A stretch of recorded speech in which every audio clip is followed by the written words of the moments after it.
digo a los técnicos, es el momento para mostrar lo que hacemos, pero también para escuchar las demandas y las necesidades que hay en el territorio y que por ahí son los productores y los técnicos que trabajan a terreno los que nos tienen que decir hacia dónde podemos ir o dónde estamos equivocados en el camino.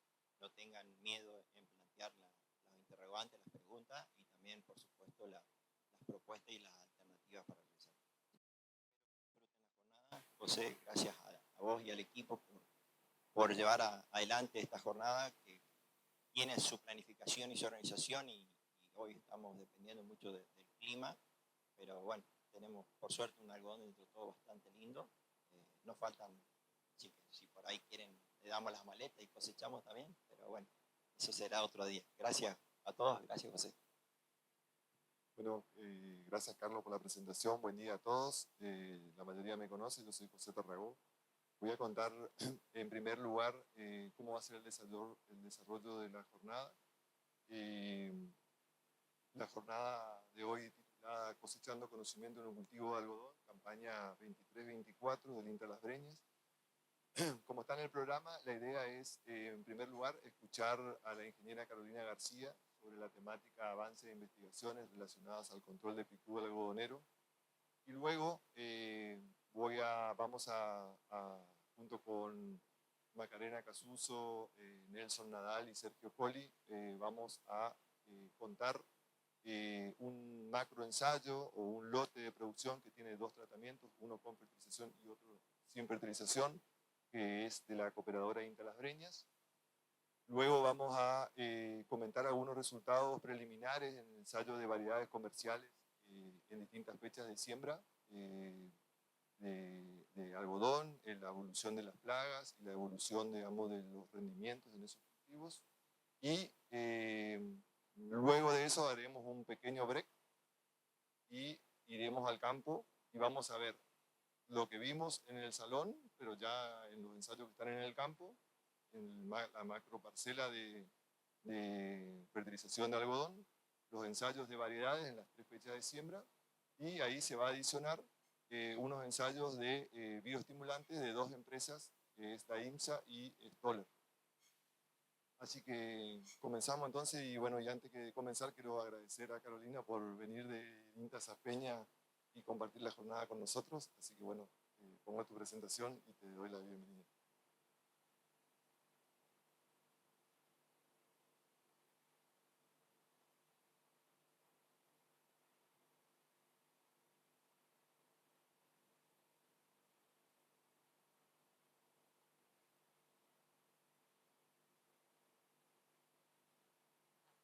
Bueno, muchas gracias José y a todo el equipo de algodón de acá en INTA Las Breñas. Mi nombre es Carolina García, soy ingeniera agrónoma y trabajo como becaria doctoral INTA CONICET en el Laboratorio de Entomología del INTA Saspeña. Y hoy vengo a compartir con ustedes el tema de tesis que estoy realizando en el marco del doctorado en Recursos Naturales de la Facultad de Ciencias Agrarias de la Universidad Nacional del Nordeste, que se denomina caracterización de la variabilidad genética y fenotípica de las poblaciones del picudo del algodonero presentes en la principal región algodonera argentina.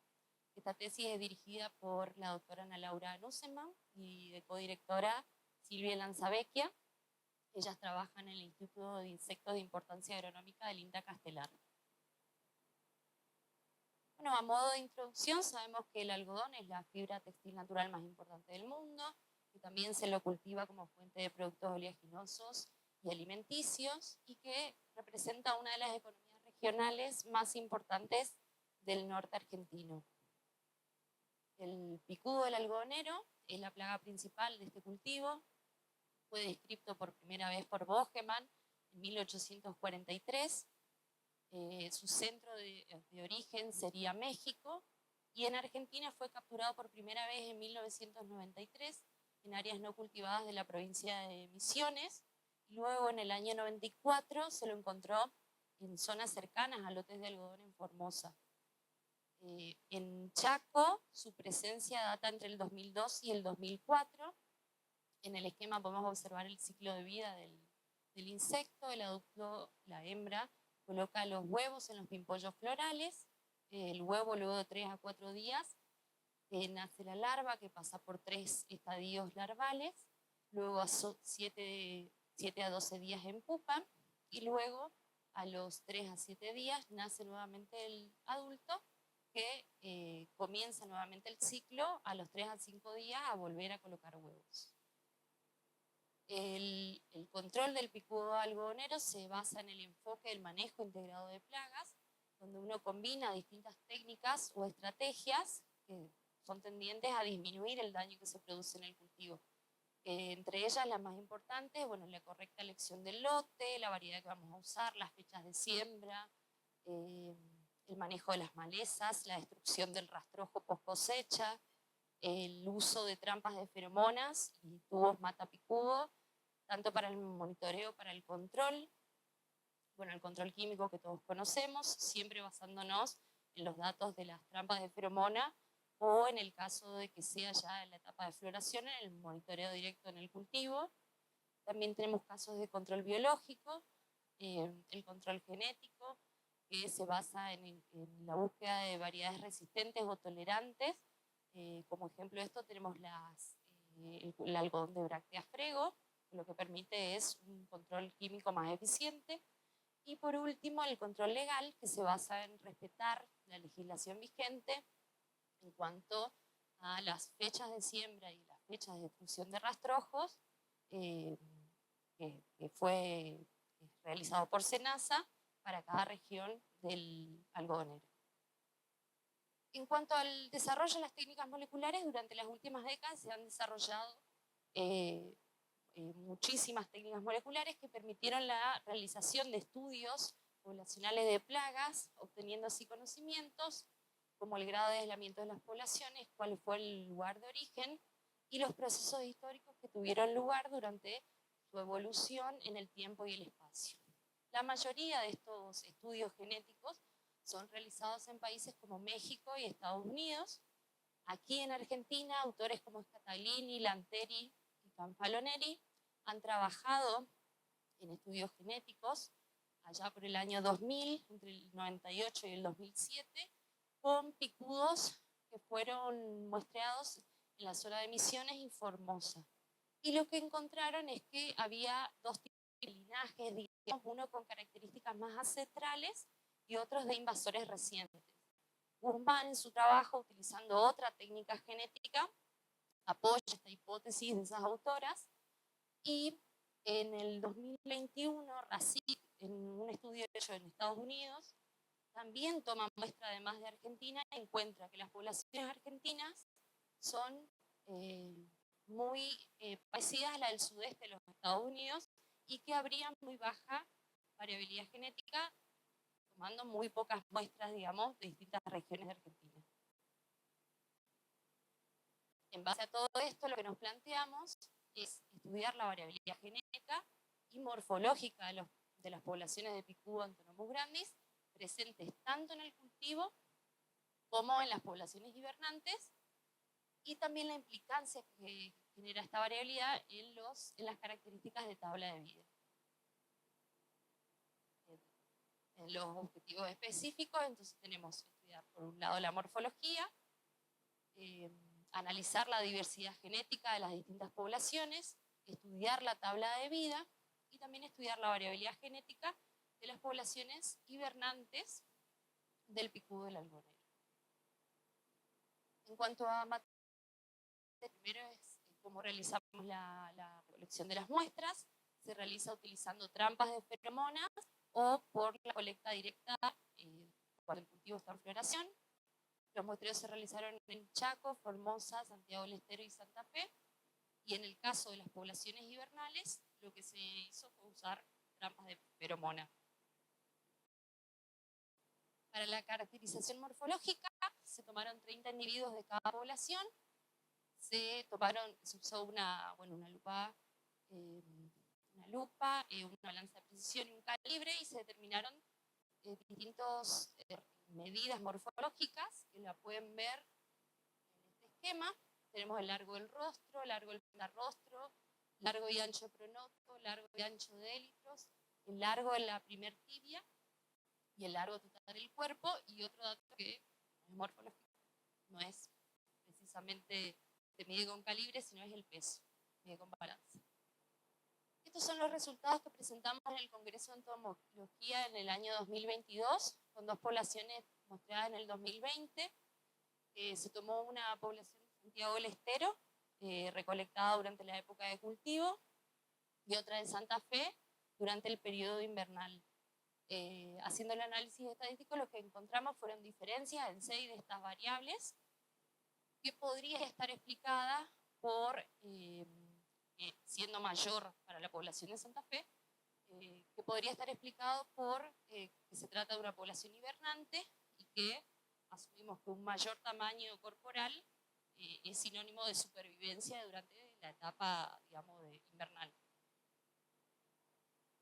El resto de los datos, yo tengo más de 250 datos morfológicos tomados de muestras, están siendo analizadas estadísticamente en este momento, por eso no tengo, y faltan todavía muestras, por eso no tengo los resultados finales. Pero esto ya es un indicio de que podría haber variabilidad morfológica dentro de las poblaciones. Sí. En peso y en algunas características morfológicas. En cuanto al estudio de la diversidad genética, bueno, esta es la parte un poco más engorrosa del trabajo. Una vez que se hacen las mediciones morfológicas, se coloca cada picudo en un tubo de Eppendorf y se lo congela. Luego se realiza la extracción de ADN con el método CTAP. Esto lo realizamos en el Laboratorio de Biotecnología del INTA Saspeña. Se hace una corrida electroforésica para evaluar la cantidad y la calidad del ADN que se obtuvo. Otro paso importante es el diseño de primers, que son los marcadores que vamos a utilizar durante el proceso siguiente, que es la PCR, que se realiza, que es la reacción en cadena de la polimerasa, donde se amplifica una determinada secuencia según qué marcador de ADN utilizamos. Nosotros trabajamos con marcadores de ADN mitocondrial. Una vez realizada la PCR, se hace una nueva corrida electroforésica para evaluar que se haya amplificado correctamente la región seleccionada. Se purifican esas muestras, se envían a secuenciar y luego se hace un análisis bioinformático de esas secuencias obtenidas. Bueno, esto es como la técnica de PCR, son todos los reactivos que llevan, cómo son los ciclos de cómo se setea esa máquina en cuanto a temperaturas y tiempos de cada uno de los ciclos, y los marcadores que hasta ahora utilizamos, que son COI1, COI2 y NAD4. Al principio nosotros, cuando tomábamos las muestras, las conservábamos en alcohol. Pero ¿qué pasó? Fuimos a hacer la extracción de ADN y no nos funcionaban las técnicas, o sea, no obteníamos ADN. O sea, a partir de ahí se cambió el protocolo a muestras congeladas y ahí sí obtuvimos, digamos, ADN. Sí, congelado. Dentro de un tubo de Eppendorf, al freezer, y de ahí directo a la extracción. El bicho vivo, yo le hago toda la determinación morfológica, y así como está vivo, se lo congelo. Sí, o sea, la bibliografía.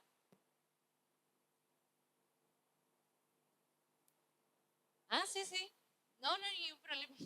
Perdón, o levántenme la mano por ahí, estoy medio por esta zona. Sí, nosotros empezamos a colocarlos en alcohol porque toda la bibliografía cita el alcohol como medio de preservación, digamos. Pero nos encontramos que no nos funcionaba el setup, que es la técnica que usan acá en el laboratorio. Fui a castelar, no nos funcionó el Barufi, y bueno, sí, allá probaron, no, por si alguno alguna vez tiene que hacerlo, una modificación que es una parte de la purificación donde la muestra queda en estufa durante 1 hora, hacerlo overnight, y eso hace que sí se pueda extraer algo de ADN. Pero de cubos congelados con la técnica setup fue la técnica que mejor resultado nos dio en cuanto también a calidad y más que nada cantidad de ADN. Y es por ahí difícil porque es un insecto muy chico. Bueno, respecto a eso, realicé 2 pasantías en el INTA Castelar, donde, bueno, tuve una capacitación sobre todas estas técnicas moleculares.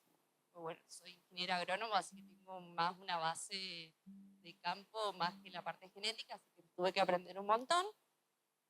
Ahí también está el nanodrop, que es un equipamiento que lo que permite es medir con precisión la cantidad y la calidad de ADN de las muestras.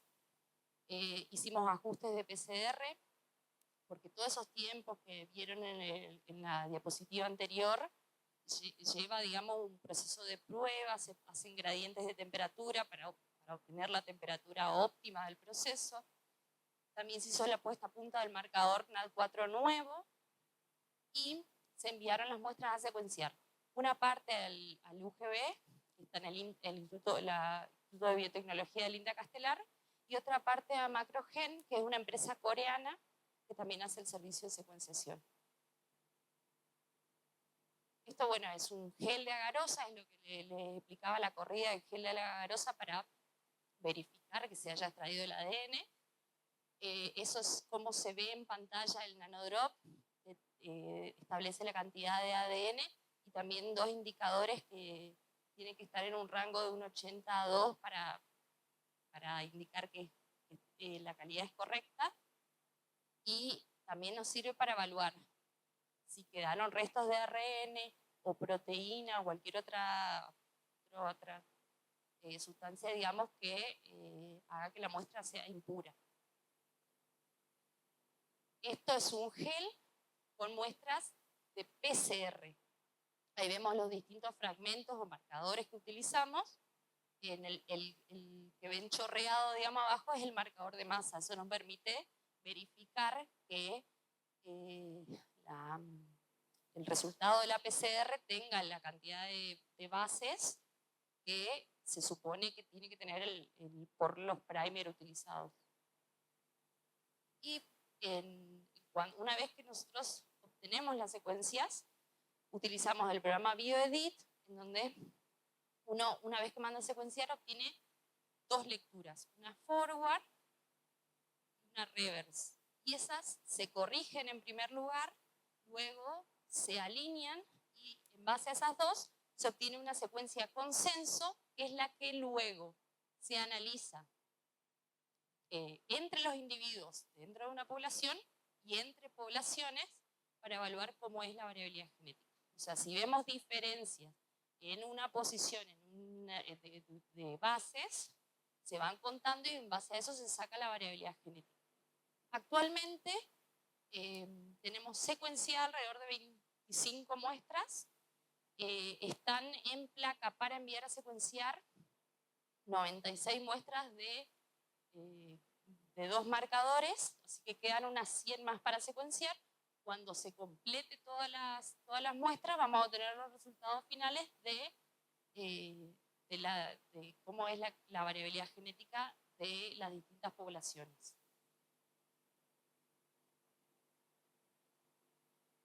Y por último, en cuanto al objetivo de estudiar la tabla de vida, la idea es que con las poblaciones de campo se lleven al laboratorio y sean criados artificialmente en condiciones de humedad y temperatura controladas y alimentados con dieta artificial. Se van a determinar distintos parámetros biológicos, que son tiempo de día de los periodos inmaduros, huevo, larva y pupa, el periodo de preoviposición, el periodo de oviposición, la longevidad de las hembras y la fecundidad, es decir, el número de huevos diarios. Todos estos datos luego se comparan con ANOVA. ¿Qué es lo que nos ha pasado durante estos años? Todas las poblaciones que trajimos de campo no prosperaron, al principio no prosperaban más de 3 a 4 semanas, ahora sí logramos tenerla varios meses, pero el problema es que las hembras no ponen huevos.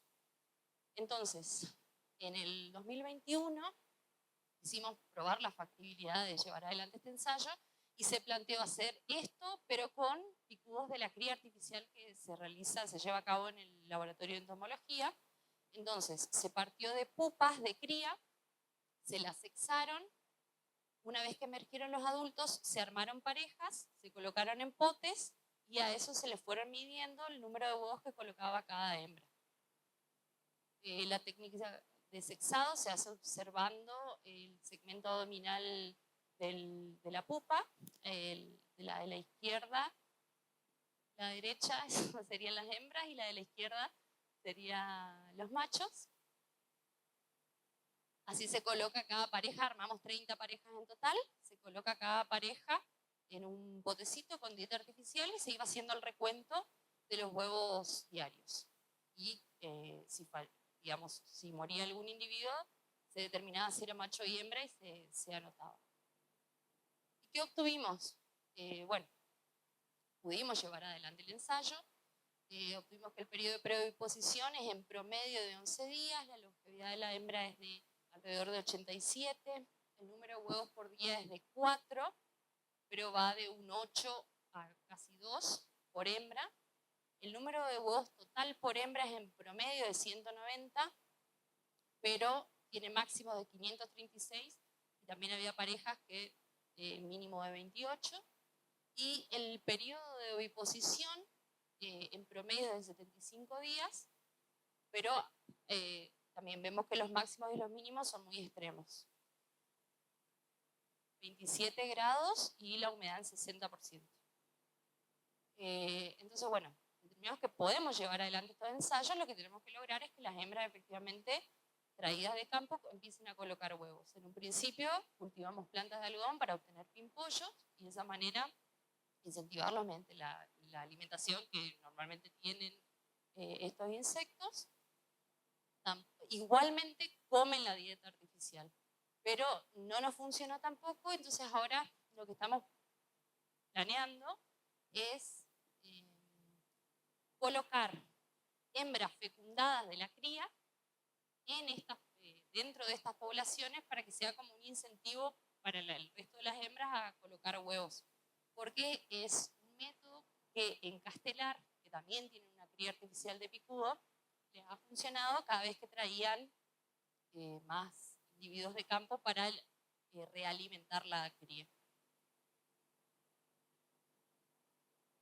Bueno, ¿cuáles son los próximos pasos? Yo estoy casi finalizando el doctorado.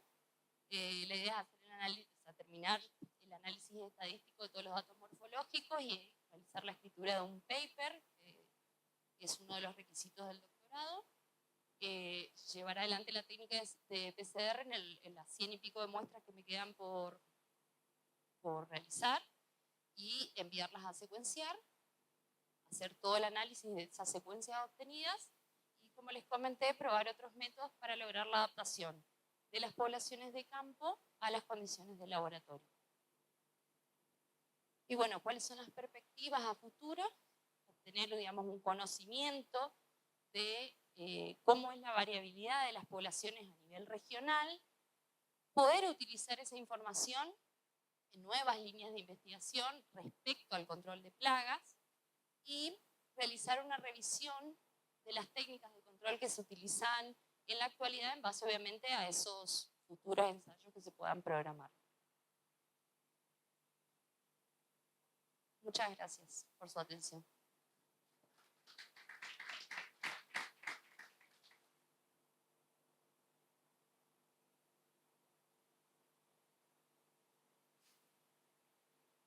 La pregunta que me quedó pensando, digamos, es cómo se aplica todos estos conocimientos de tabla de vida y de variabilidad que explicaste recién en el manejo o en el control o en una práctica de control para el picudo. Creo que en el segundo punto, digamos, sí, de la perspectiva futuro lo dijiste, pero ¿cómo sería un ejemplo de eso? Bueno, en primer lugar, para mí, por ejemplo, de los parámetros de tabla de vida podemos obtener información si existen diferencias en los ciclos. Eso puede hacer que yo me vaya, o sea, nosotros todos sabemos que la recomendación de aplicación es cada 5 o 7 días, una batería, bueno, decir, bueno, estamos haciendo bien, podríamos reducir o se podría estirar o reducir la cantidad de días, o estirar más, por ahí no es eficiente el control.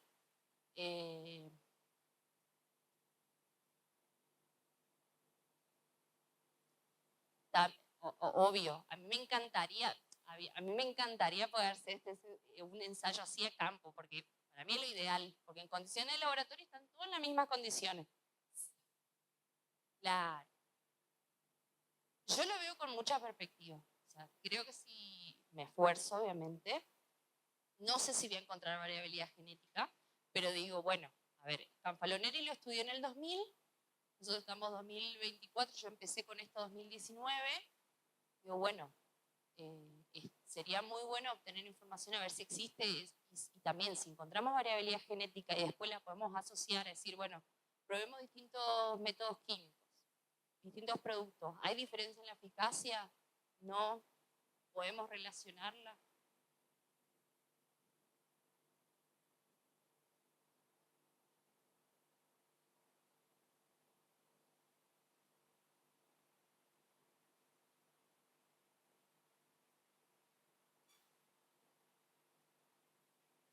En otra parte del mundo? Mira, yo no, por ejemplo, de morfología, no encontré un trabajo completo con este nivel de detalle. Todos estos datos morfológicos que yo tomé están hechos con otro coleóptero. Cuando yo buscaba, bueno, voy a estudiar la morfología, pero ¿qué estudio, qué mido? No encontré nada. Entonces se estableció eso. En cuanto a variabilidad genética, en Estados Unidos hay un montón. Ellos tienen diferenciado 3 linajes de picudos, tal Turberia también, que no, el hospedador, digamos, no es Gossypium, sino es otra especie, pero tiene además otras características morfológicas que lo diferencian. En Estados Unidos, por ejemplo, sirvió mucho todo lo que es los estudios genéticos, porque ellos lograron diferenciar las especies hasta por estado. Entonces, como allá el plan de erradicación del picudo funcionó muy bien y hay estados libres de picudo, si hay una nueva infestación, ellos haciendo un análisis de ADN detectan de qué zona viene ese picudo. Bueno, eso es lo rico de este trabajo. Exactamente. Sí. Y más allá, suponiendo que con estos marcadores no los encontremos, quizás con otras técnicas mucho más modernas, como DIR, SIC, yo ya tengo el ADN de ese insecto, lo que se puede hacer es infinito, siempre y cuando tengamos los recursos. Claro. Pero sí.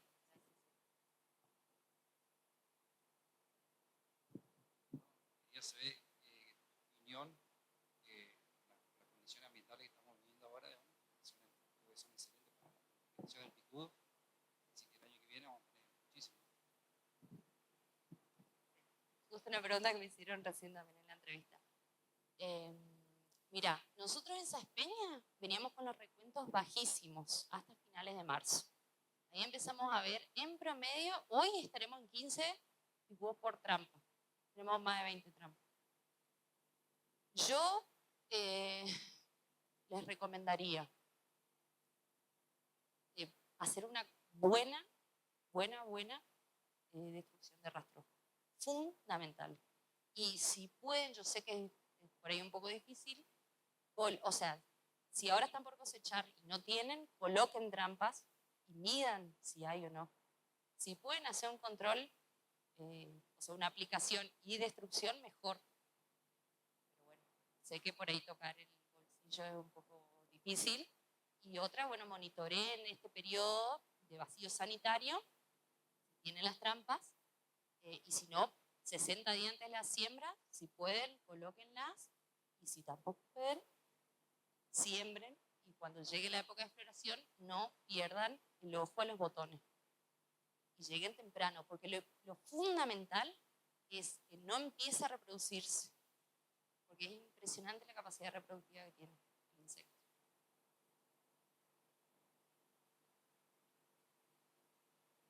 ¿Sí?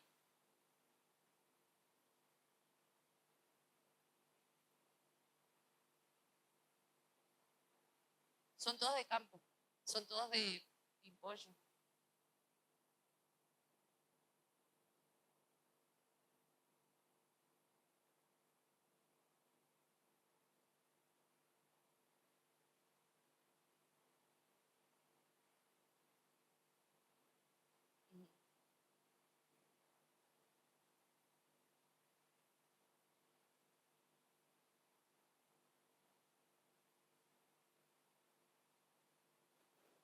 ¿Más grande? Sí. Sí. Cuando hacemos el muestreo, se muestra lo que se, digamos, lo que se encuentra y generalmente es en la mitad de campaña, o sea que hay bochas chicas y pimpollo. Pero te voy a contar una experiencia. Yo entiendo lo que vos me decís, pero en este momento yo estoy muestreando pimpollos con posturas y estoy haciendo esta misma medición. Son todos pimpollos y tengo. Son especiales porque están teniendo muy bajo peso, pero son normales en cuanto a morfología. Son todos de pimpollo. Entiendo lo que vos me decís, pero no encuentro, o sea, en el ensayo que estoy haciendo no estaría encontrando bochas con postura. Porque las bochas ya están, esto es como un rebrote. Las bochas más bajas ya están grandes.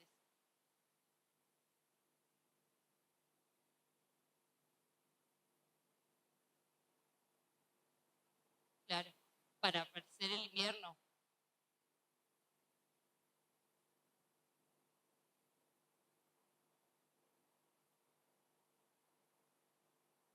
De las bochas.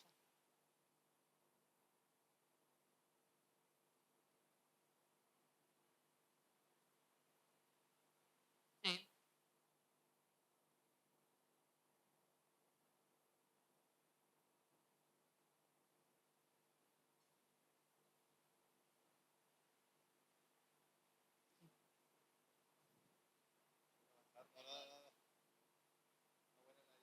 Igual tenemos tiempo en la jornada para seguir.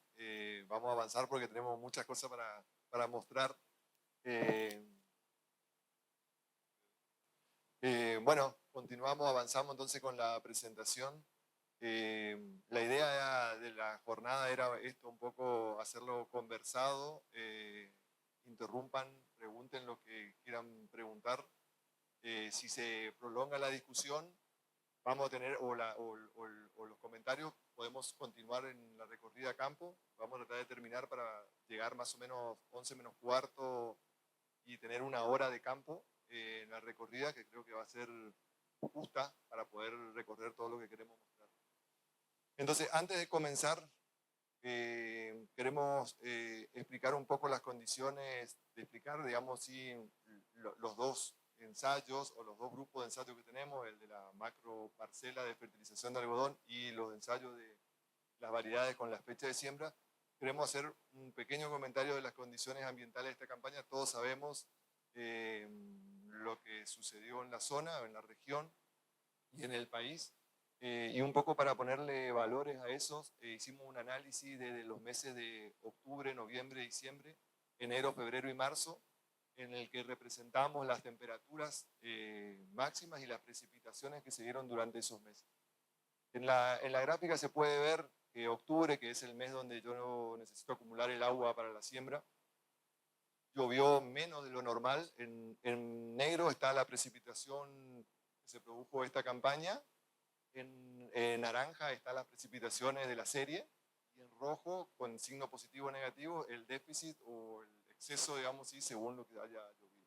Entonces tuvimos un déficit de 25 milímetros en octubre, un déficit de 13 milímetros en noviembre y un déficit de 75 milímetros en diciembre, con lo cual ya nos está hablando un poco de la falta o el estrés hídrico que sufrieron estas plantas o nuestros cultivos de nuestra zona en esos meses. Por otro lado, en gráficas rojas o azules pueden ver las temperaturas máximas y en líneas continuas, que es la que tiene más variabilidad, tanto el rojo como el azul, son las que se dieron en esta campaña. Y en líneas interrumpidas o punteadas, en rojo y en azul, son las temperaturas máximas o las mínimas, máximas en rojo y mínimas en azul, de la serie. Entonces podemos ver que hay una variación alrededor de los valores normales en estos meses de las temperaturas. Y adelantándonos un poco al ensayo de la fecha de siembra y de la macroparcela fertilizada de algodón, podemos ver con flechas, estoy encontrando el cursor, la primera fecha de siembra que correspondería a la primera flecha naranja, que es del 6 de noviembre, eso correspondería a la fecha más temprana que pudimos hacer de siembra de algodón en esta campaña. Antes de eso no tuvimos condiciones de humedad, con lo cual no pudimos hacer una fecha antes. El año pasado la hicimos 30 de octubre, o sea que estamos más o menos en el rango. La segunda flecha naranja, que es del 24 de noviembre, correspondería a la fecha que nosotros, a nuestra zona, consideramos fecha de siembra óptima y correspondería a la segunda fecha del ensayo de las variedades y al lote de producción de algodón, donde tenemos las dos situaciones de fertilización y de no fertilización. Y la última flecha naranja, que está en diciembre, el 23 de diciembre, correspondería a la última fecha de siembra. ¿Sí? Bueno, avanzando un poco con el clima, podemos ver enero, que fue un mes en donde llovió más de lo normal. Tuvimos ese evento que todos conocen acá, que se inundó el pueblo y la zona. Una lluvia, una tormenta que tuvo una precipitación muy abundante. Ese mes llovió 39 milímetros más de lo normal. Nosotros tenemos el registro en la estación meteorológica de 181 milímetros de todo el mes para enero. Pero febrero y marzo otra vez llovió menos de lo normal, faltando 78 milímetros en febrero y 82 milímetros de déficit en marzo. Sumado a estos déficits que venía acumulándose en los meses anteriores de barbecho y en los meses de la siembra, y considerando que la eficiencia de esa precipitación abundante de enero no es la mejor porque es una sola lluvia, consideramos, digamos, que es un mes, un año seco, ¿sí? Pero sumado a eso podemos ver en círculos naranjas situaciones de extremo calor, ¿no? Donde las temperaturas máximas están por arriba de lo normal, ¿sí? Y ese evento se dio, tuvimos dos eventos marcados en febrero y un evento muy prolongado durante marzo, que sería lo que muchos dicen golpe de calor. Pero más allá de casi obtener 10 grados más de temperatura máxima con respecto a lo normal, me está faltando el cursor para... No, porque no me toma el... Acá está. En estos días, más o menos a partir del 10 de marzo hasta el 15 de marzo, tuvimos 10 grados más en la temperatura máxima, 10 grados más de lo que sería lo normal, pero tuvimos una temperatura mínima registrada que se acercó a la temperatura máxima de la normalidad, ¿sí? Con lo cual tenemos que imaginar un ambiente sumamente estresante.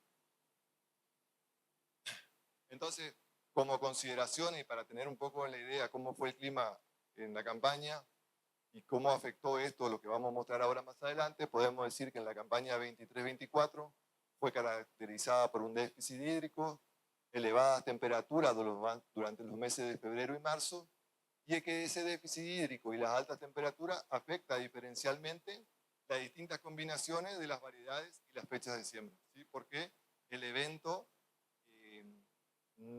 vamos a decir, condiciona la productividad del cultivo de distinta manera según en qué momento cae del ciclo fenológico, ¿no? Por ahí tenemos el periodo crítico, donde es más crítico algunos eventos, digamos, estresantes, como puede ser la falta de agua, o el déficit hídrico y las temperaturas altas. Bueno, ahí me adelanté un poquito a los resultados, ahora vamos a ir viendo eso. Siguiendo un poco lo que sería cronológicamente nuestro recorrido cuando termine la presentación, vamos a ir primero al lote de producción, donde tenemos dos situaciones. Bueno, Nelson Nadal me va a acompañar en esta explicación. Una situación es con aplicación de fertilizantes, que es de esa estaca blanca que se ve en el video a la derecha, y otra situación que es el mismo lote, sembrado el mismo día, la misma variedad, todo el mismo manejo, sin fertilización. Bueno, y mucho de lo que vamos a mostrar hoy surgió de la encuesta que se hizo en la jornada de algodón del año pasado, en donde se le preguntó a los participantes qué temas eran importantes o eran interesantes o se necesitaba generar información y ustedes mismos dijeron, digamos, sí, que la fertilización, la fecha de siembra y muchas de las cosas que vamos a mostrar ahora era tema de interés. Y bueno, y repitiendo un poco esa mecánica, ahí en la pared van a encontrar y al final de la presentación un código QR para hacer una encuesta y volver, digamos, sí, a expresar, digamos, sí, los temas necesarios o que ayudarían a producir más y más eficientemente. Bueno, este lote de producción se sembró con la variedad 1238 del tamaño 1238 y se sembró, como dijimos anteriormente, en el cuadro de las condiciones ambientales el 24 de noviembre y el antecesor fue el cultivo de maíz. Bueno, la dosis de fertilización de la franja fertilizada fueron 100 kilos de urea a la siembra y bueno, serían 48 kilogramos de nitrógeno. El análisis de suelo que se hizo antes de la siembra arrojó, digamos, un nivel medio de nitratos, tenía 25,3 partes por millón de nitratos y se repitió el mismo análisis el 24 del 4 y ya ahí separado, digamos, sí, una muestra compuesta en las dos franjas y podemos ver que la franja fertilizada tenía un poco más, 17,2 partes por millón de nitrato, cuando la franja no fertilizada, que la vamos a ver ahora, tenía 9,1 de nitrato. O sea que todavía hay una residualidad extra de nitrato en el lote, en la parte fertilizada. Te acoto algo ahí, José. Volviendo ahí a, si podés volver a la filmina anterior. Disculpa. No, solamente para que se vea referencia a la imagen que tenemos ahí. Acá en la institución nosotros nos manejamos con las maquinarias que poseemos acá. Esa es una PLA de 8 surcos, que es una máquina que estamos usando para los ensayos. Y la fertilización se hace incorporada al costado de la línea y en esa máquina se usó con placa mecánica y nos basamos en la escala de 14 semillas por metro lineal, donde después en el recuento final, tanto para la observación del rinde y todo lo que son las tomas de muestra, se lograron obtener entre 7, 8 y hasta 9 plantas lineal, un promedio de 8, en base a que tuvimos una baja densidad debido a que tuvimos una lluvia a los pocos días antes de la germinación plena y también después tuvimos un déficit hídrico que después lo va a explicar ahí el ingeniero, donde también bajamos un poco el stand de plantas. Eso nomás para tener una referencia. Bueno, gracias Nelson. Bueno, acá un poco se va, y en esta diapositiva quiero dar las gracias a Maxi que me hizo las imágenes con Auroban. Acá se puede ver un índice que muchos de ustedes conocen, que es el índice NDVI. Esto marca la densidad y la intensidad de la fotosíntesis a través de un análisis espectral que hacen. Se puede ver el avance en distintos momentos. Acá la línea azul marca el lote sin fertilizar hacia abajo sería, y la parte de arriba, esta parte de arriba, la que queda hacia arriba sería la parte de la franja fertilizada. Esto sería el barbecho. Acuérdense que se sembró el 23 del 11, o sea que acá estamos en enero, ya con el cultivo alrededor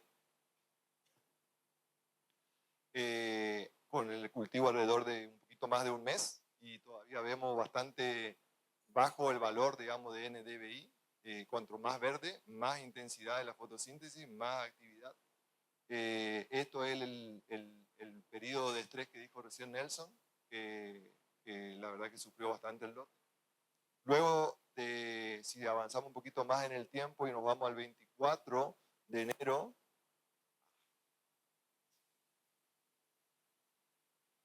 me spoileé la otra diapositiva, bueno. Voy a usar si nos vamos un poco al 24 de enero, podemos recordar que tuvimos la lluvia del 14, entre el 14 y 15 de enero, y ahí se empieza a recuperar el cultivo y se empiezan a evidenciar mayores valores, digamos, de NDVI en la franja fertilizada que en la no fertilizada. Y un poco más avanzado en el ciclo, podemos ver que ya cuando hacia el 29 de marzo, podemos ver que el cultivo se va entregando en la parte fertilizada como un cultivo un poco más envejecido, en la parte no fertilizada, y en la parte fertilizada como ese color verde se prolonga un poco más en el tiempo respecto a la no fertilizada. Y luego ya llevamos al momento en post aplicación del foliante, que sería el 18 del 4. Y acá se puede ver que en la parte sin fertilización, que siempre es la partecita de abajo, la mitad del cuadro hacia abajo, se ve mucho más marrón, con mucho menos valores de NDVI. Correspondería casi a valores similares a lo que sería el suelo descubierto, y en la parte fertilizada se dificulta un poco más o se retrasa un poco más lo que sería la defoliación del cultivo, ¿no? Porque tenemos como consecuencia de ese crecimiento, tenemos más hojas jóvenes y hojas viejas mezcladas en el canopeo del cultivo, que en la parte no fertilizada tenemos un estrato o una edad, digamos, y de esas hojas más viejo, que hacen que la defoliación sea mucho más fácil. Avanzamos un poco más, entonces vimos cómo creció el cultivo y ahora tuvimos la posibilidad, junto con el licenciado Lorenzini, que está haciendo el doctorado en la facultad, es becario CONICET y trabaja en el INTA de Reconquista, hicimos un monitoreo de enfermedades. Si bien no es frecuente monitorear enfermedades en el cultivo del algodón, como sí lo son en otros cultivos, todos los años tenemos, hacia el final del ciclo de cultivo, ustedes pueden ver, los que son algodoneros lo van a haber visto, presencia de algunas enfermedades foliares que empiezan a afectar el cultivo. En general, como ya el cultivo en esa parte se encuentra en periodo de secado de bochas, no afecta sustancialmente el crecimiento, al menos de que tengamos una fijación tardía en el tiempo. Pudimos relevar dos enfermedades que son bastante frecuentes en la zona, la alternaria o alternariosis causada por la alternaria y la ramularia. Dije al revés, ramularia esta, alternaria esta, ¿no? La que parece como una viruela sería la alternaria. Ahora, cuando analizamos diferencialmente la parte fertilizada y la no fertilizada, podemos ver que alternaria tiene acá está, esta parte es con nitrógeno más, dice acá, y acá está nitrógeno menos. Acá la línea negra indicaría la incidencia, o sea, cuántas de las muestras tenían al menos una mancha, sea alternaria o de ramularia, y la línea, lo que correspondía a la barra gris, es la severidad, o sea, cuánto de esa hoja está afectada. ¿Qué es lo que quiere decir esto? Que alternaria está presente en la misma proporción, tanto en la parcela fertilizada como no fertilizada, pero lo que cambia es la severidad. Tenemos menos severidad en la parcela aplicada con nitrógeno que en la que no está aplicada. Lo contrario pasa con ramularia, ¿no? Tenemos mayor, digamos sí, incidencia y mayor severidad en la parcela que está fertilizada respecto a la no fertilizada. ¿Por qué se explicaría eso? Se explicaría porque en el caso de ramularia es una enfermedad que necesita horas a mojado para crecimiento de sus esporas, y el mayor área foliar y las hojas, digamos, sí, que evitan que esa humedad de la mañana se evapore, se hace mucho más lento cuando el área foliar es mayor que cuando es menor. Entonces, un poco esta respuesta diferencial a la presencia de ramularia estaría condicionada por ese crecimiento mayor que le dio el nitrógeno en la parcela fertilizada respecto a la no fertilizada. Avanzo un poquito más. Estas son fotos de cómo se hace el muestreo. Acá tenemos un lote de hojas tomadas de la parcela con nitrógeno, y acá un lote de hojas de la parcela, digamos, sin nitrógeno, o la parcela control. Y acá detalle de las enfermedades. No sé si Bueno, alternaria y ramularia, ¿las conocen? ¿La han visto? Bueno, ramularia parece como un oidio, son una eflorescencia blanca en forma puntiaguda que se da sobre el margen, digamos, sí, de la, tiene, digamos, sí, caras rectas en el interior de las hojas.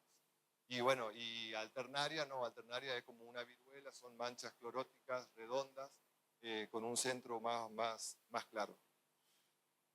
Bueno, seguimos. Bueno, en general, esto es fin de marzo, sí, más o menos. Inclusive un poco, diría 20 de marzo más o menos hicimos el monitoreo, ahora no me acuerdo bien, pero creo que sí. Y ya había bastante, y bueno, esos datos son de esa fecha. Para este algodón sembrado el 24 de noviembre. Por ahí, si es un algodón sembrado más tarde, probablemente eso que nosotros vimos en marzo se dé más en mayo. Hoy, si vas a un algodón que está sin defoliar todavía, se encuentra un montón, porque tuvimos 2 semanas de condiciones favorables para el crecimiento de estos patógenos. Bueno, y acá lo que hicimos es, tomamos muestras en distintos puntos de las 2 parcelas y caracterizamos un poco el crecimiento de las plantas para ver la respuesta al nitrógeno en el algodón, ¿no? Y acá podemos ver que la altura en la parcela con nitrógeno, siempre con nitrógeno va a estar a la derecha, es mayor. Tenemos un desarrollo de un nudo más en las muestras de la parcela con nitrógeno. El porcentaje de retención de estructura reproductiva fue similar, no hubo mucha diferencia entre los dos, que es lógico que ocurra.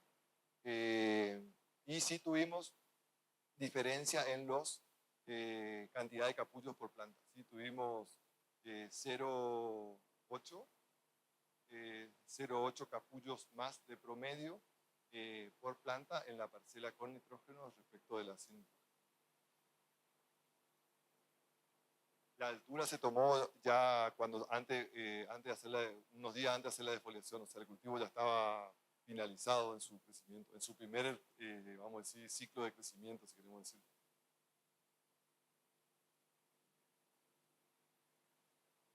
No entiendo la pregunta.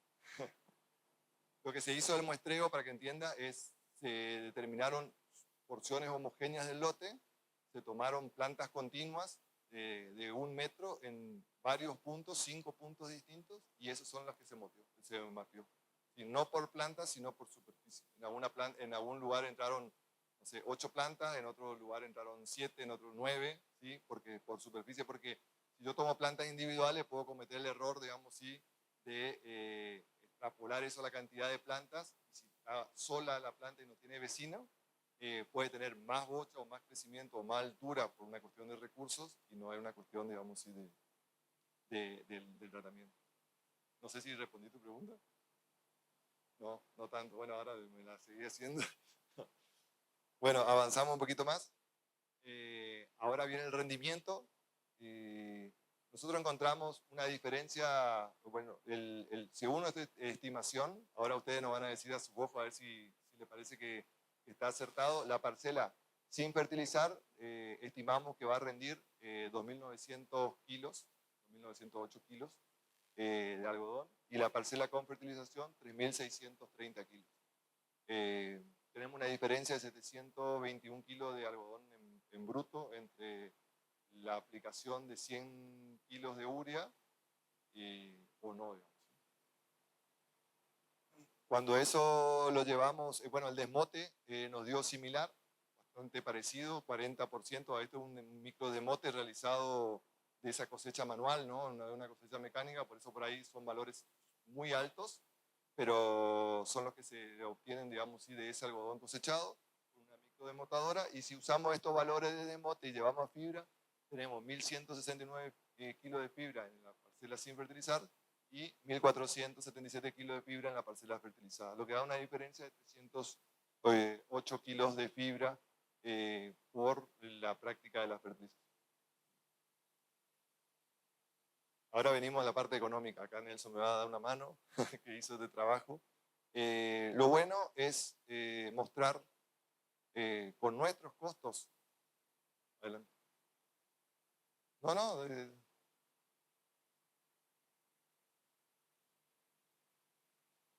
Hacé fuerte la pregunta, entonces escuchen tú.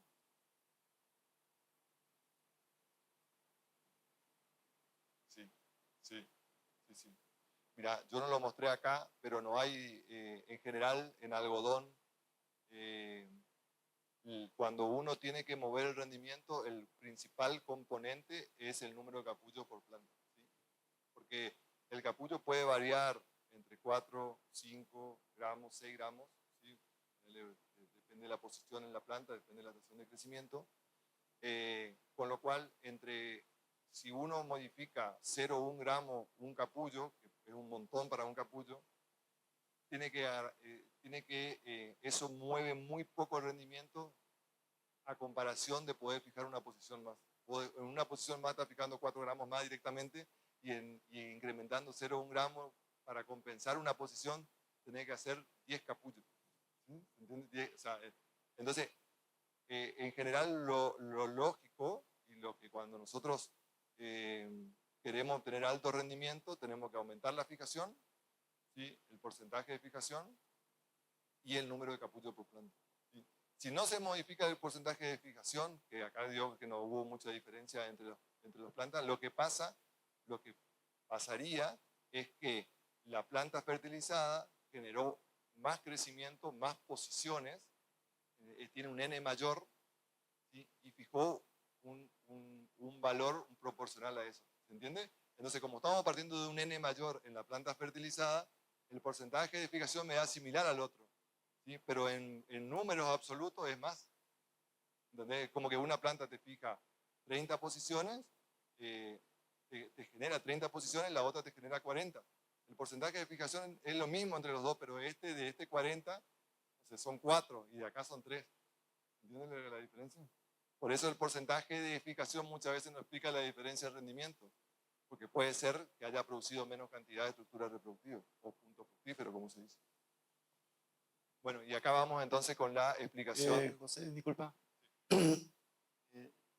Volviendo al tema anterior de los datos que habías pasado, nosotros los muestreos a campo lo hacemos en diferentes partes del lote y tomamos 4 metros lineales en 2 surcos enfrentados y vamos muestreando en diferentes puntos del lote, alto, bajo y medio, y después sacamos un promedio. Esos muestreos se los cosecha a mano, por ende la calidad de la fibra, nosotros la defoliación hicimos el 9 de abril, y después antes de los temporales, y después que hicimos la defoliación, tomamos las muestras y el desmote lo hicimos acá en el galpón, llevándola a la muestra de estufa, dándole un secado, y después para que sea mucho más fácil la obtención de la fibra y la semilla. Por ahí los valores le va a hacer un ruido porque ven valores altos, pero esa es la realidad que nosotros la hacemos acá a campo. Claro, lo que te explico, Nelson, es el muestreo de rendimiento, ¿no? Eso sí se hace en una porción más grande, no en un metro lineal. Bueno, gracias por la clase. La aplicación de la urea y la lluvia esa de 180, ¿cuánto tiempo pasó? Creo que 40 días. Sí, nosotros sembramos el 24 de noviembre y que fue incorporada la urea a la siembra, y la lluvia fue el 14 de enero, los 180 milímetros. ¿No será que no se habrá lavado la parte ahí del fertilizante? No. Y bueno, ahí él va a mostrar los resultados finales después porque hicimos el análisis de suelo al inicio de la siembra, y ahora volvimos a tener tanto en la parcela fertilizada y sin fertilizar, otra vez los análisis al terminar el cultivo, y bueno, ahí te va a ver la diferencia, que también todavía quedó algo de nitrato en el suelo, y ahora lo muestra José también. Eso ya lo mostré anteriormente, pero está bueno decir la pregunta, seguramente algo sí se lavó, o sea, la eficiencia no vamos a decir que es 100%.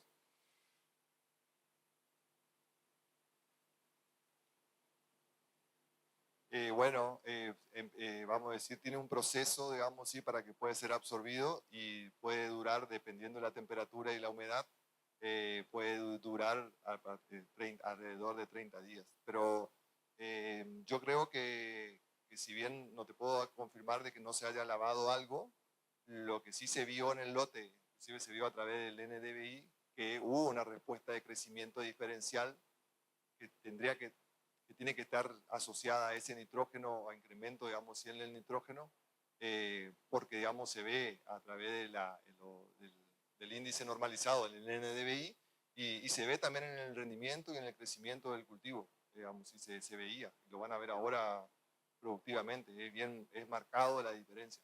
Ahora, si la lluvia produjo algo de lavado, y bueno, probablemente sí, pero sin agua no hay rendimiento, así que es como que lo malo de esa precipitación tan abundante en tan corto tiempo es eso, el escurrimiento y la eficiencia. ¿Sí? La eficiencia de la lluvia es baja, digamos, ¿sí? Porque es muy elevado la magnitud.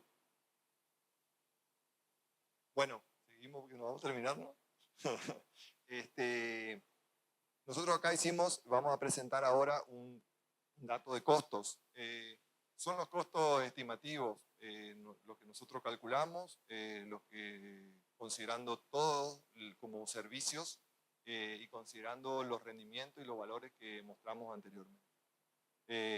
Voy a hacer un resumen rápido acá. Esto es de total de servicios.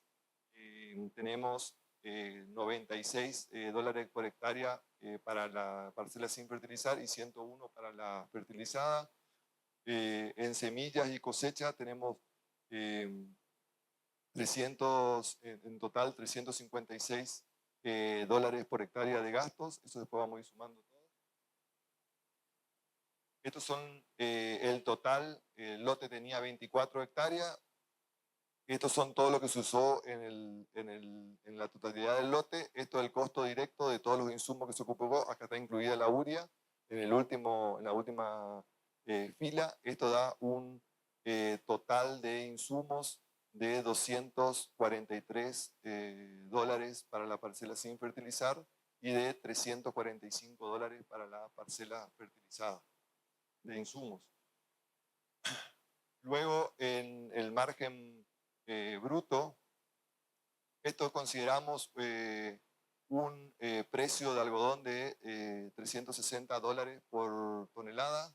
Y acá hicimos un pequeño ejercicio de modificar el rendimiento. Acá están los rendimientos obtenidos. Modificamos el rendimiento para que nos llegue a cero o lo más cercano a cero posible el margen bruto, con lo cual obtendríamos un rendimiento de indiferencia que estaría en el orden de los 1.900 kilos de algodón en bruto. Más o menos, depende de cada situación particular, más o menos ese sería el valor de rendimiento de indiferencia. Ahora, no sin alquiler, pero pagando como servicio todo, siembra, cosecha, todo con servicio. Todo contratado, exactamente. No, eso es sin fertilizar. Ahora te voy a explicar cómo fertilizar. La columna al lado es el rendimiento obtenido en la estimación del rendimiento de la parcela sin fertilizar. Dijimos que el rendimiento obtenido era 2.900 y pico de kilos, ¿sí? Y con eso sí pues, tendríamos sin fertilizar un margen bruto de 444 dólares por hectárea. Ahí, sí, José, ahí está faltando, sería lo que nos falta sumar ahí son los gastos de comercialización y el tema de flete, arrime, según la condición donde está alejado la desmotadora, que acá en la zona están variando de 10.000 pesos por tonelada a un arrime cerca, hasta 30, hasta 50.000 pesos. Eso va a depender, esos costos van a depender de los gastos de comercialización y el fleteo. Seguimos entonces. Y el lote con fertilización tendría un margen bruto de 548 dólares por hectárea, ¿sí? Con lo cual acá está incluido el costo, ya el gasto de la fertilización.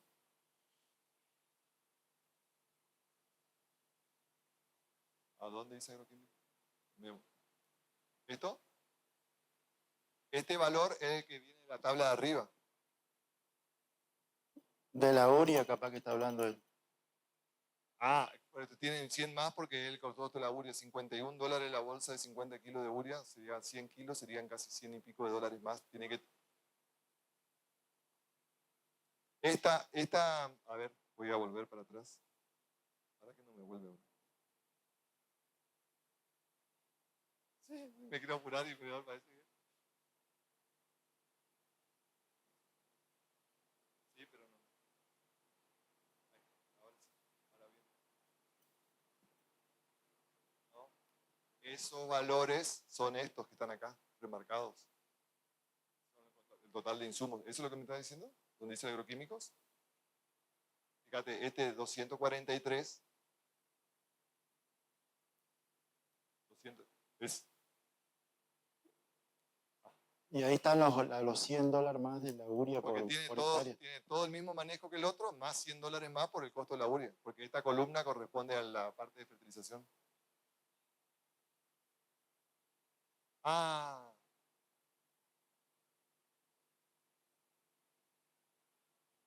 No, bueno, sí, acá hay una duplicación acá de este 51. Igual te va a dar más positivo, o sea que... Ajá. $100. Bueno, sí, bueno, gracias por... punto más. Bueno, conclusiones, leo rápido esto. Habría que rever entonces los márgenes, hay que corregir ese pequeño errorcito ahí. La práctica de fertilización produjo un incremento en los rendimientos, fraccionados creemos que es por el incremento en el número de capullos por planta. Bueno, la presencia de enfermedades fue diferencial entre las dos parcelas. El rendimiento de indiferencia lo calculamos alrededor de 1.900, bueno, ahora va a ser un poco menos porque vamos a sacar el $51 del valor, va a ser menos, alrededor de 1.800 dólares, como kilos por hectárea. José, el de sin fertilización está bien. El que nos va a dar más positivo es el lote con fertilización, que se le sumó 2 veces la uria. Claro. En la fertilización también está 51, por eso. En realidad no 2 veces más, sino una y media, porque uno de bien y uno de la mitad. Pero bueno, ahora lo vamos a arreglar. Bueno, y con eso estaría esta parte. Ahora pues nos queda bastante todavía por ver acá. Por eso estoy un poco más apurado. Ahora entraríamos en la segunda parte, que sería el ensayo de las variedades y la fecha de siembra.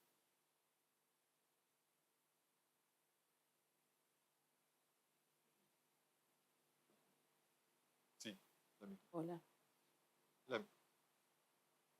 Para este año así seco no hubo diferencia, pero si hubiese llovido un poco más, tendríamos que haber hecho la regulación diferencial, seguro.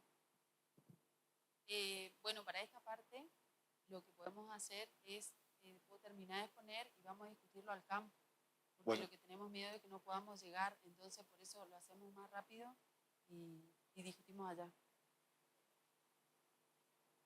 Nos quedan unos 20, 25 minutos para poder terminar esta parte y poder llegar más o menos a las 11 al campo. Bueno, bueno, en esta parte me acompañan Sergio y Macarena. Vamos a mostrar los resultados. Esto, como dije anteriormente, tenemos 3 fechas de siembra. La temprana sería 6 de noviembre, la de óptima el 24 y la tardía de noviembre y la tardía el 22 de diciembre. Las variedades son todas las comerciales, todas las variedades comerciales que están disponibles, de las cortas a las más largas. Las más largas corresponderían a 1230, Delta Pine 1238, New Opal y Guasuncho 2000. Yo esas considero más largas. Y después el resto de las variedades, las nuevas de INTA, por A3, Guaraní y Guasuncho 4, las considero como más dentro del grupo de las que serían más cortas.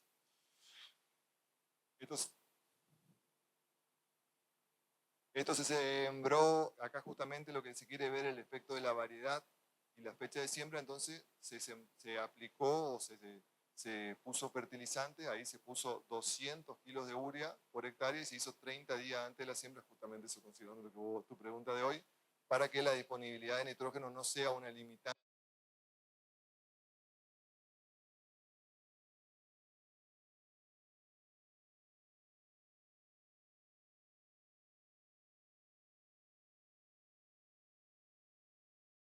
El 9 del 4, esta es la primera fecha de siembra. Acá ya habíamos realizado la cosecha. Esto sería la segunda fecha de siembra para la misma fecha de toma digamos, de imagen. Y esto sería la tercera fecha de siembra. Entonces con esto uno puede ver el estado bien contrastante entre las tres fechas a un mismo momento del año. Bueno, ¿cómo hablar del rendimiento sin primero hacer alguna mención a las plagas, que justamente son las que nos causan, digamos, ¿sí? la disminución del rendimiento? Entonces ahora vamos a explicar algunas generalidades del comportamiento de las plagas en las distintas variedades y las distintas fechas de siembra.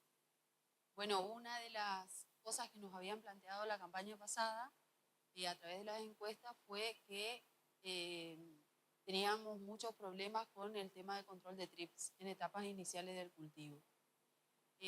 Por esto nosotros nos habíamos planteado realizar distintos ensayos para ver qué estaba pasando con los puras semillas con esta plaga y digamos, si había un comportamiento diferencial de los trips en cuanto a las variedades, como para tratar de sacar en algún momento, a través de los años, una recomendación de en zonas donde tengan antecedentes de ataques por trips, cuál sería la variedad que pueda ser usada para disminuir como estrategia de manejo, digamos, ante esta plaga.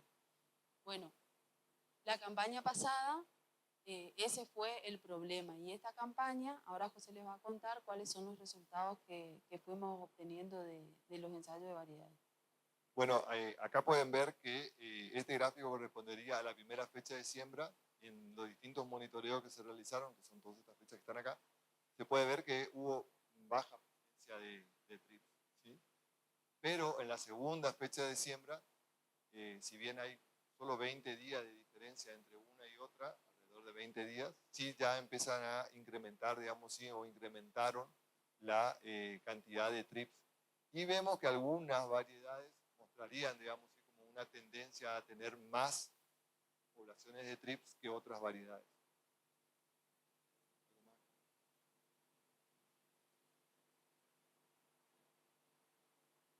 Para que se volvió loco. No, pero que no me corra. ¿Corrí una nomás? Sí. Bueno, otra plaga importante que acá queremos presentar y resaltar es huevos de capulleras, ¿sí? Sabemos que muchas de las variedades que nosotros estamos usando en nuestros ensayos de variedades son BT, con lo cual hay control sobre estas capulleras, excepto Guasuncho 2000. Bueno, eso se ve acá, que cuando analizamos huevos vemos que los huevos de la capullera están presentes en todas las variedades, en las dos fechas de siembra, un poco más en la segunda fecha de siembra que en la primera, en proporción, pero únicamente aparecieron larvas o se pudieron encontrar larvas de capullera en Guasuncho, ¿sí? Y principalmente hacia el final, digamos, ¿sí? De los últimos monitoreos que se realizaron.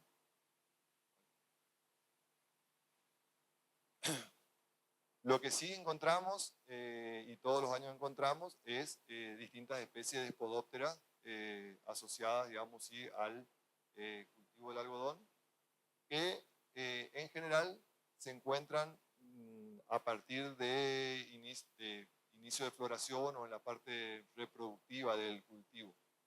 En esta campaña, lo que nos pasó a nosotros con respecto a cogollero, que además de la alta abundancia que hubo de cogollero en general en todos los cultivos, nosotros veníamos de un lote cuyo antecesor era maíz, ahí sembramos el algodón, y que tuvo muchas pérdidas de espiga. Entonces, esa emergencia continua de plantas voluntarias lo que nos generó fue una alta presencia de cogollero y también de Spodoptera albula. Que esto nos llevó a que tengamos que hacer aplicaciones, digamos, en etapas tempranas del cultivo, porque en algunos casos ya veíamos que el daño, digamos, en estado de planta, de vegetativo de cogollero, que es ese quebrado que le produce a la planta y que hace que se pierda la dominancia apical. Entonces, esta situación también nos desfavoreció, digamos, de pérdida de cosecha del cultivo anterior, nos desfavoreció respecto del cogollero. Avanzo un poquito más. Otra plaga que tuvimos mucho el año pasado y lo seguimos viendo son caracoles. Si bien no está dentro de nuestro espectro de plagas, hemos recibido muchas consultas sobre caracoles en estados iniciales del cultivo y también consulta en momentos de cosecha donde el caracol sube, digamos, sí, sobre la planta y interfiere con el proceso normal de cosecha por la babosidad y la humedad, digamos, sí, que produce o que incorpora el caracol a la fibra. Claro, deteriora en general. Esto viene de la campaña pasada, y a final de la campaña pasada lo que se veía es que los algodonales en general, en algunas zonas, estuvieron con mucha presencia de caracoles. Eso lo que hace es que es como que contamina la fibra, se queda con ese olor a podrido, toda babosa, se ataca al momento de la cosecha. Y en los mismos lotes donde encontramos la campaña pasada caracoles, esta campaña volvimos a encontrarlo con mayor intensidad, digamos, en las primeras etapas del cultivo. El daño que realiza es eso que ven ahí, como perforaciones que tienen ese halo negro.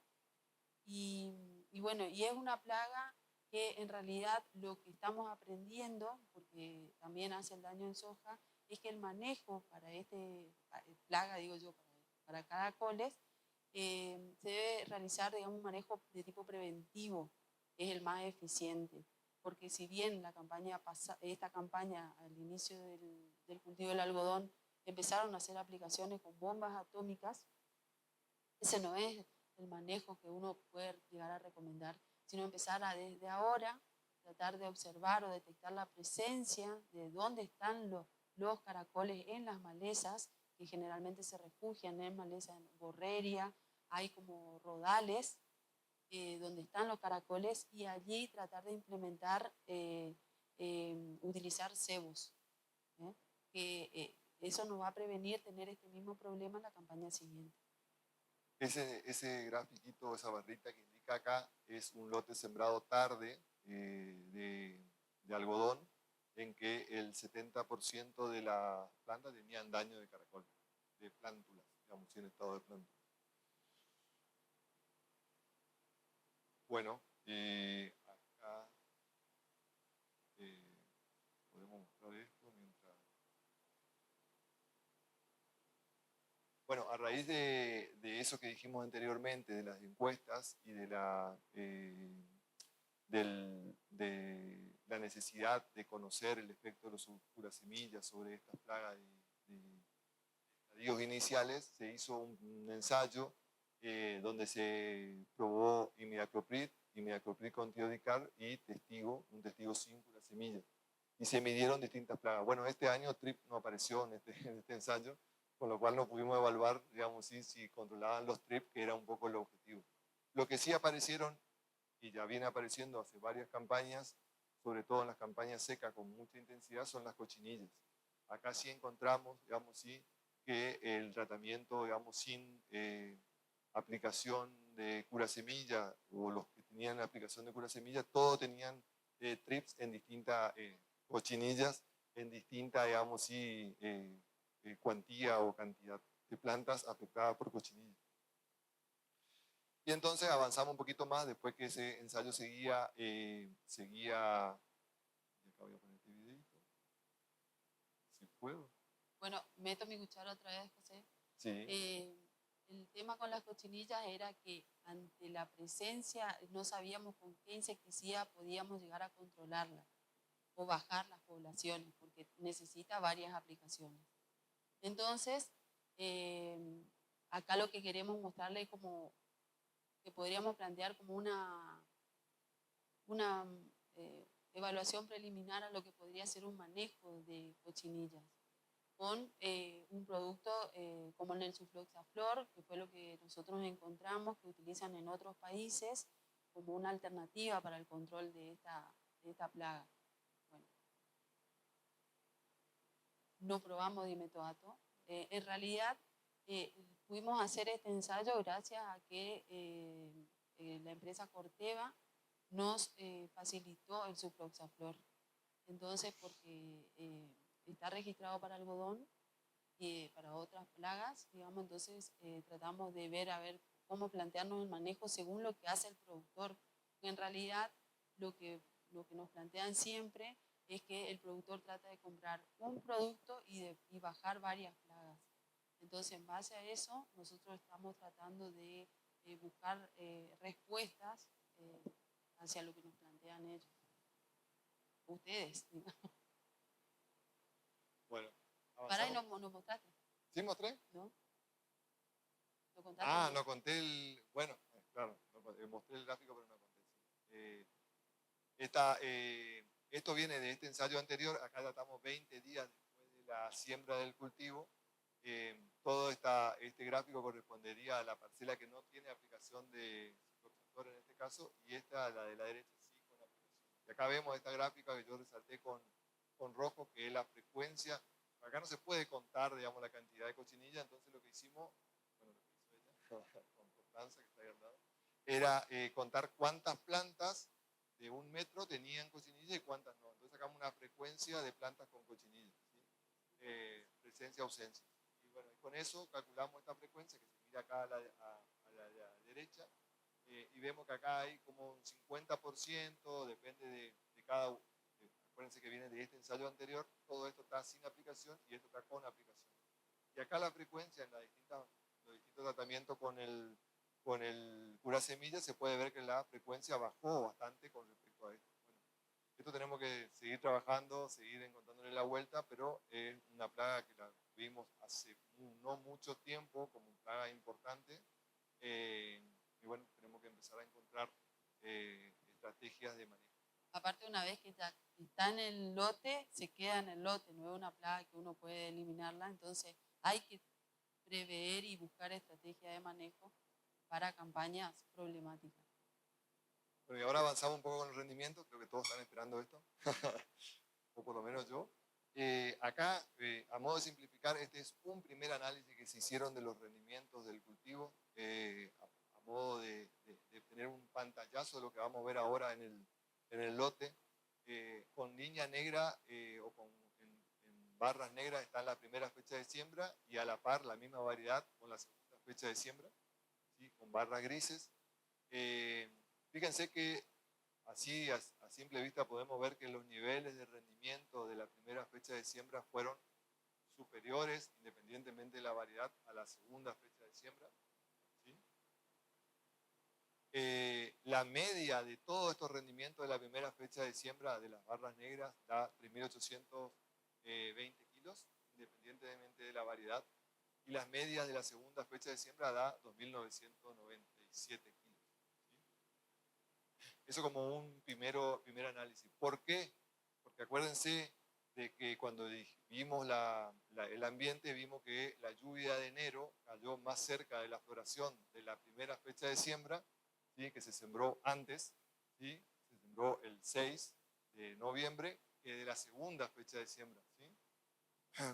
Y la segunda fecha de siembra tuvo mucho del evento del calor de marzo, vamos a decir febrero y marzo, que ya en la primera fecha de siembra estaba más en una etapa de llenado, un poco mayor resistencia a esa caída de estructuras reproductivas. Ahora, si tratamos de ver únicamente las barras negras y comparando entre ellas, podemos ver que las variedades más largas que están hacia la derecha del gráfico serían Delta Pine 1238 y New Opal, ¿sí? Tienen como un nivel de rendimiento un poco mayor que el promedio de lo que podrían ser las más cortas, ¿sí? Entonces, un poco coincide con los resultados que vimos el año pasado en este mismo ensayo, de que cuando uno va a sembrar temprano, siembre una variedad de ciclo larga para capturar, digamos, ¿sí?, mayor nivel de rendimiento, porque tiene una estación de crecimiento prolongada todavía para adelante, ¿sí? Entonces no hace falta, digamos, ¿sí?, usar una variedad de ciclo corto cuando uno tiene por adelante mucha estación de crecimiento para explorar todavía. Ahora, cuando vamos ya a unas fechas más nos estamos moviendo 20 días, no mucho más, pero sí, digamos, más óptima o más tardía con respecto a esta más temprana, vemos que de acá no hay una gran diferencia de rendimiento entre las largas y las cortas. Y esto vimos el año pasado lo mismo, con otro nivel de rendimiento. Entonces, un poco la conclusión, si copio la misma conclusión del año pasado acá, creo que aplica lo mismo acá, que en una fecha más óptima no hay tanta diferencia entre usar una variedad de ciclo corto o una larga, pero sí hay mucha diferencia o hay mayor diferencia cuando siembra temprano de usar una variedad de ciclo más largo. Todavía en lo que nos quedan incógnitas no pudimos cosechar, que si capaz nos daba la semana pasada el clima en la tercera fecha de siembra, que la vamos a ver ahora, pero no tengo el resultado para mostrarle ahora, ver cómo es el comportamiento, que es de esperar que sí en la fecha de siembra tardía sea beneficioso sembrar una variedad de ciclo corto y no una larga, ¿sí? Aunque eso todo dependerá del momento de la primera helada de la campaña, digamos, siguiente. Bueno, avanzamos un toque más con esto. Bueno, la diferencia de rendimiento son 823 kilos entre el promedio de la fecha temprana y el promedio de la fecha tardía, o de la primera y la segunda fecha de siembra. Y luego analizamos los desmotes. Acá otra vez tenemos una pequeña tendencia siempre de la primera, el nivel de rendimiento más alto que se dio en la primera fecha de siembra tiene un nivel de desmote un poquito mayor que el nivel de desmote de la segunda fecha de siembra. Siempre comparando la misma variedad, ¿no? Por ejemplo, acá 40,8, acá 40, acá 41,5, 38,5. ¿Sí? Acá bueno, están muy parecidos. Acá 39,37. En Guasucho 2000 hay unos puntitos más de diferencia en la estación más beneficiosa, que fue la primera fecha de siembra. Ahora con ese rendimiento en bruto y con ese rendimiento en fibra nos vamos a obtener, y ese desmote nos vamos a obtener el rendimiento en fibra, y nos da, haciendo el mismo análisis que para el rendimiento en bruto, nos da 1.530 kilos de fibra para la primera fecha de siembra, independientemente de la variedad, haciendo un promedio de todas, y nos da 1.177 para la segunda fecha de siembra, ¿sí? Y bueno, y esto da una diferencia de 700 kilos de fibra. Fíjense que estamos hablando únicamente de sembrar 20 días antes, no muchos días antes, independientemente del factor variedad. Claro, acá estamos viendo que estamos explorando la capacidad, digamos, sí, genética, digamos, sí, de lo que expresa cada variedad, tratando de abstraernos de la limitación nutricional, ¿sí? Sí, está fertilizado. Igualmente, fíjate vos que si vamos comparando los rendimientos brutos, vamos a suponer que queremos hacer una comparación. Ahora vamos a ver que el lote donde estamos por ver las macroparcelas es el mismo lote donde están los ensayos, el ensayo de las variedades de la fecha siempre está en la punta del mismo lote donde está el ensayo del... O sea que el ambiente, vamos a decir, el mismo suelo. Entonces podríamos comparar el rendimiento de la misma variedad en la franja fertilizada, en la no fertilizada y en el ensayo de la misma fecha de siembra, sería la segunda, con la fertilización, para ver la diferencia entre el rendimiento, efectos fertilizantes y no fertilizantes. ¿Sí? ¿Se entiende? Por lo menos en una variedad, ¿no? Entonces, acá voy a repetir rápidamente, voy a leer 2 o 3 cositas de esto para poder avanzar, digamos, con esto de la última diapositiva. Los TRIP afectaron en mayor intensidad en la segunda fecha de siembra y no tanto en la primera, aparecieron un poco más tarde.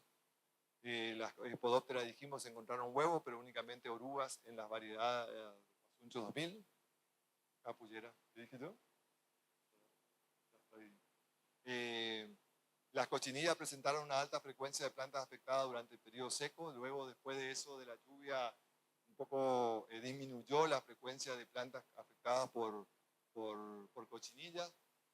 En fecha de siembras tempranas sería recomendado utilizar variedades de ciclo largo para explorar todo el potencial de crecimiento, digamos, de esa estación.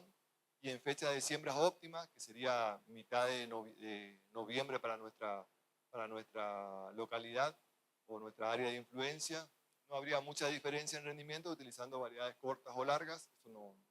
Eso ya el segundo año que se repite el mismo resultado. Y la fecha de siembra tardía sería conveniente utilizar variedades de ciclo corto. No tenemos resultados para mostrarles ahora, pero vamos a ir a mirar, digamos, si el lote, digamos, y la respuesta de las distintas variedades. Bueno, con eso quiero agradecer, bueno, a ustedes por venir. Este es el grupo de trabajo nuestro. Está Constanza Casapuz acá, que se recibió hace muy poco, estaba haciendo la tesis. Nos está acompañando desde el año pasado, haciendo su trabajo de tesis. Y luego, bueno, lo que hablamos y el grupo de producción vegetal. Y acá les copio el QR para que hagan la encuesta. Y les aclaro una cosa que es medio difícil de ver, que cuando abran el QR le va a aparecer esta pantalla y tienen que hacer clic acá en este que ni se ve para poder acceder al formulario de Google y poder hacer la encuesta. Y lo mismo está en el salón, pegado, para que puedan escanear y en la puerta.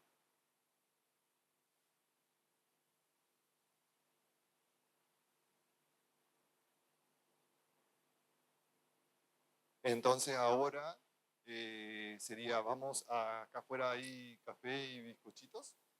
Comemos, tomamos un café y nos organizamos para ir cada uno en su vehículo al lote de algodón que todos deben conocer si entraron por la puerta principal. Está a la izquierda de la entrada entrando hacia el INTA. ¿Sí? Ahí hay banderas indicando y nos vamos a estacionar en 45 grados del alambrado para poder salir porque hay un pasillo medio estrecho y no queremos trabar la circulación de los vehículos. ¿Sí?